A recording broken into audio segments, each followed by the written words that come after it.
قال رسول الله صلى الله عليه وسلم: إن الله إذا أحب عبدا دعا جبريل فقال: إني أحب فلانا فأحبه.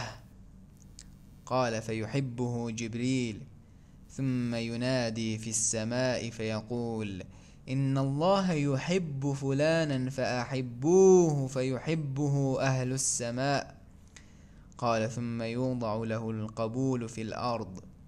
پیغمبری خدا صلی الله علیه و سلم فرموویەتی: ئەگەر خدای گەورە بەندەیەکی خۆش بوێ، بانگی جبریل دەکا و پێی دەفەرموێ: من فلان بەندەم خۆش دەوێ، تۆش خۆشت بوێ.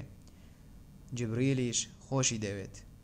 پاشان جبریل بانگ دەکات لە نێو ئەهلی سەما، لە نێوان فریشتەکان: خدای گەورە فلان بەندەی خۆش دەوێت، ئێوەش خۆشتان بوێت.